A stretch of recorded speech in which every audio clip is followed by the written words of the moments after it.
We have here the Chinese sausage. Yan, Chinese sausage. Okay.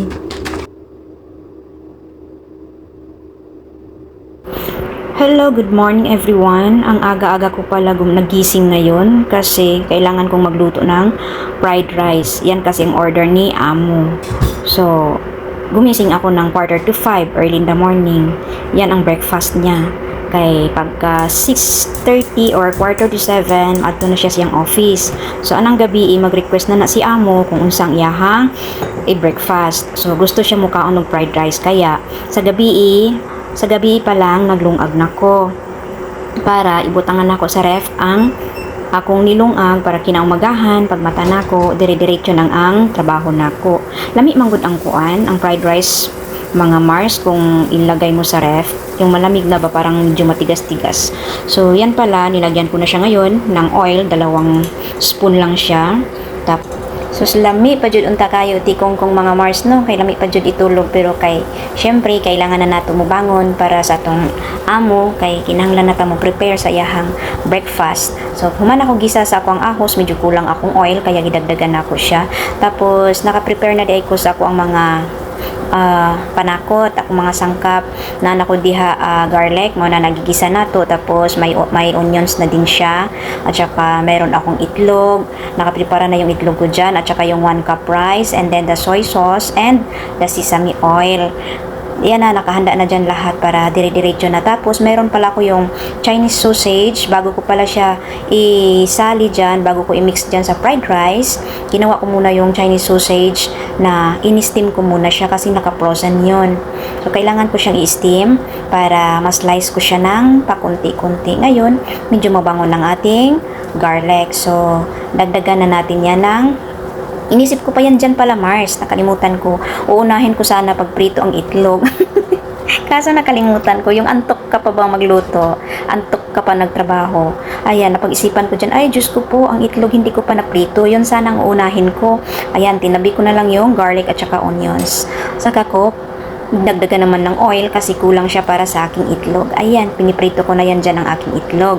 Isang piraso lang na itlog mga Mars kasi ang ginagawa nating fried rice ngayon para kay Amo lang. Isang cup, isang mangkok lang siya. Ayan, nakaprito na yung itlog natin. Tapos tinabi na lang natin yung natawa ko dyan, yung tipong antok na antok ka pa magtrabaho, antok na antok ka pang magluto pero wala kang magawa, diba?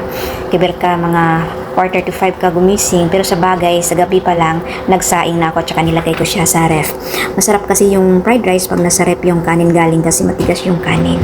Ngayon, gikuha na ako ang itlog, tapos ilagay na ako ang Chinese sausage. Nakita ninyo na Chinese sausage na di ako ang mekos-mekos, tapos nagdagdag lang ako ng pakunti-kunti ng oil kasi natatakot din ako baka masubrahan ko maglagay ng oil. Ayaw ni Amo. Ayan, simple lang talaga yung fried rice ng Taiwanese na request ni Amo. Ayan lang, yung halo niya is lang siya, Chinese sausage, tapos may itlog. Ayan, hinalo-halo ko na yan dyan kasi yung kanin, diba, matigas-tigas yan kasi malamig galing sa ref. So, kailangan ko siyang iinit bago ko ilagay yung aking dapat ilagay dyan. Grabe, sobrang antok talaga Mars. Ang aga-aga mo mag-fried rice, ganun. Pero wala tayong magawa. At masaya naman din ako sa ginagawa ko. Kahit maaga kang magising, masaya naman ako. Iba pala yung may edad ka na, no? Kasi pag gumising ka na, ayan, nakamix na yung itlog ko dyan. Minimix ko na yung itlog. Dahan-dahan ko na yan. Mix. Kasi pag may edad ka na pala, no? Parang, pag nagising ka, yung gising ka na. Pero kung yung mga medyo bata-bata pa, Diyos ko, tatamarin ka talaga sa pagising ng umaga. Kasi naranasan ko yan before. So, pag may edad ka na, kape lang talaga ang ating iinumin. Ayan, malakas na yung energy mo, nakaboosting na yung energy mo na dahil sa kape. So, ngayon lalagyan ko na siya ng light soy sauce. Mushroom soy sauce pala yan, hindi siya gaano kaalat, manamis-tamis ang lasa niya. So, nilagyan ko siya ng 2 spoon kasi ang pina-fried rice ko dyan is 1 cup rice lang. Tamang-tama lang kay Amo kasi siya lang man ang kakain. Tapos nilagyan ko siya ng magic sarap para maglasa-lasa naman po atong fried rice mga Mars. Para ganahan po atong employer mo kaon, no? So, mauna na siya. Mikos-mikos lang nato. Dayon pagkahuman, butangan na nato na siya dihaog. Masabot akong gibutang diha mga Mars. Nagbutang ako dihaog gulay. Kinahanglan na to siya butangan sa loob. Gulay, Chinese. No, not Chinese cabbage. Cabbage lang pala. Repolyo. So, init-init ko lang dyan bago ko ilagay yung ating repolyo. Antok pala yun. Nilagay ko na ang aking repolyo, mga Mars.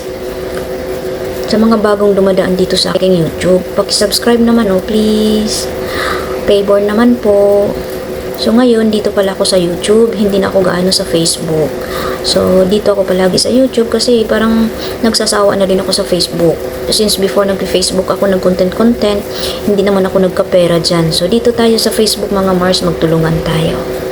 So, ganun lang. Bawat isa magtulungan. Ngayon, tinitikman ko na yan dyan. Medyo masarap-sarap na siya. Ayan. Pag maaga kasi nasanayan ko kasi fasting, di ba? So diyan hindi ako naka-fasting kasi kailangan kong titikman yung aking niluluto. Kasi nagfa-fasting ako pag tuwing umaga, black coffee lang. Ngayon lalagyan natin siya ng sesame oil. Kunting patak lang siya.